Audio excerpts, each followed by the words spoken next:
So today I'd like to show how you can use a deployment bundle created by IBM's Cloud Transformation Advisor and actually deploy that onto a Red Hat OpenShift environment. So Transformation Advisor is a really good tool to use if you have a enterprise application and you're not sure how ready that enterprise application is to run on the cloud. In my case here, I'm going to go ahead and use the Plants by WebSphere enterprise application. That is a heritage application running on the full WebSphere application server. So I can go ahead and take this, run it through the Cloud Transformation Advisor, and in my environment it found two different versions of this. I can see that one of them is a 90% match and one of them is a 100% match to run on Liberty on IBM's private cloud.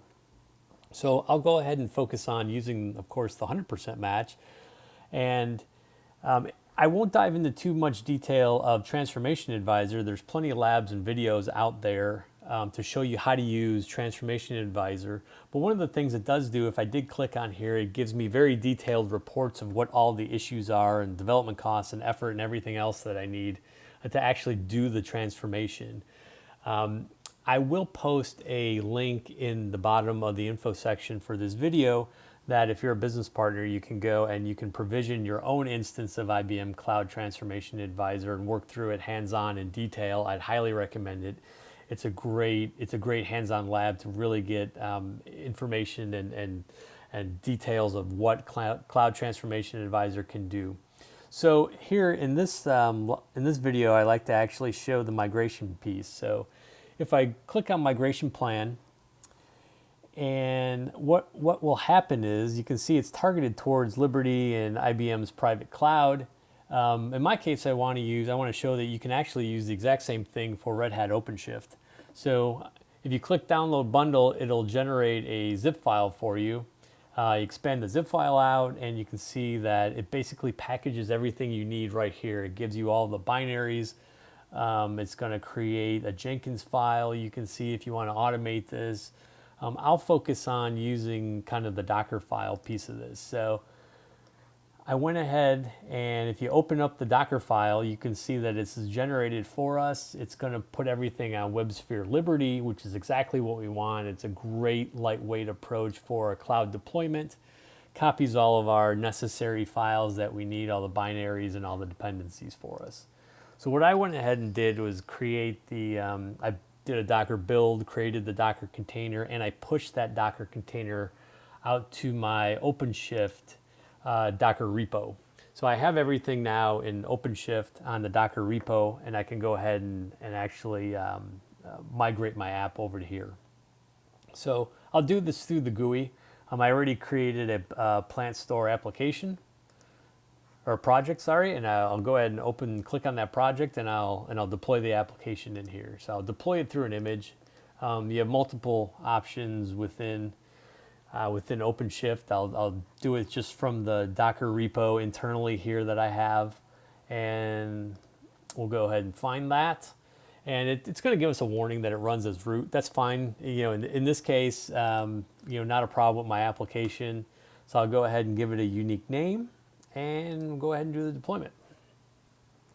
So the deployment should go pretty fast. It looks like it's probably done already. Yep, it is done and up and running. There are a few things that we need to actually do when we move something over from Transformation Advisor. So I'll go ahead and I'll have to edit a couple things in the deployment, which I'll show you here. So I'll click on my deployments.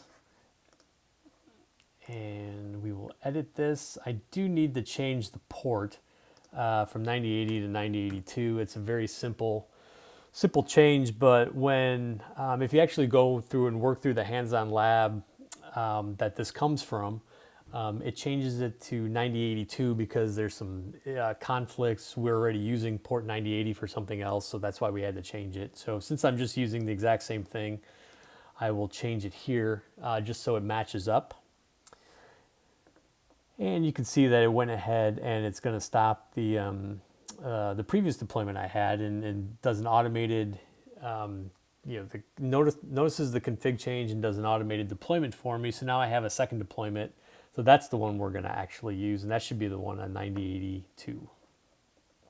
One of the other things you need to do with OpenShift is you need to create a route. So the route basically lets you direct traffic, into and out of the pod. So you're basically exposing it externally. So I'll go ahead and create a route, give it a unique name to match, plant store route 8. I'm not going to worry about any of the security pieces of it because this is just a demo, so that's fine.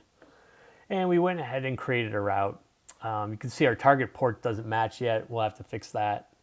We'll also need to fix the route itself in the service. You can see this is we're going to actually need to get a node port instead. So we'll go ahead and edit the YAML. We'll change it from cluster routing to the node port, which we said we need. And we will change the port numbers to match 9082. And we will save that. And you can see now that we have a target port for our service is 9082, and the route and the node port is 30214. So that's the one we're going to want to focus on, 30214. And one of the things that I have within our environment, an IBM Cloud, is everything is deployed in the application node. So within the application node, you have to create a protocol mapping from that node port. So right now I'll reuse one that I have already. It's 8082. We'll go ahead and do that, and we will edit that. And we want 30214 is the mapping, 30214. So I'll go ahead and change that. 30214. I will save it. And this is all done through IBM's Cloud load balancers.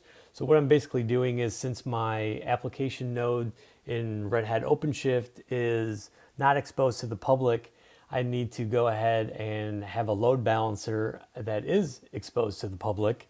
And that's how I'm going to actually get to it. And then this is how I go ahead and create, my protocol. If I wanted to use HTTPS, I could do HTTPS as well.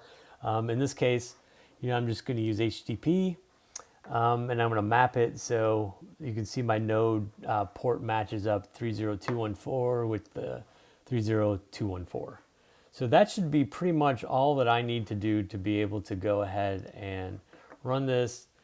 Always a good check is to see that everything is up and running. So when you got all greens, you know that it's actually found the application, and you can hit it and externally. So if this was red, that means there would probably be a problem with the mapping in the node port for some reason. So now that we know it's green, let's go ahead and give it a try. This is good. It shows that this is the address, the external address of my load balancer, 8082. Externally is where it's available at. I can see it's actually running on Liberty. So let me just go ahead and try Plants by WebSphere. And you can see Plants by WebSphere, it is up and running now externally. So that's great. Basically, we wanted to show that we could take an application deployment bundle created by IBM's Cloud Transformation Advisor. And although in the Transformation Advisor, it's very targeted towards, you'll see IBM Cloud Private and IBM, Cloud Public as well, Kubernetes versions on that. You can use it on something else like actually OpenShift. So again, shows kind of the commitment that IBM has to using open standards and deploying this, through open standards with Docker and the usage of Docker. So if there's any questions, please let me know.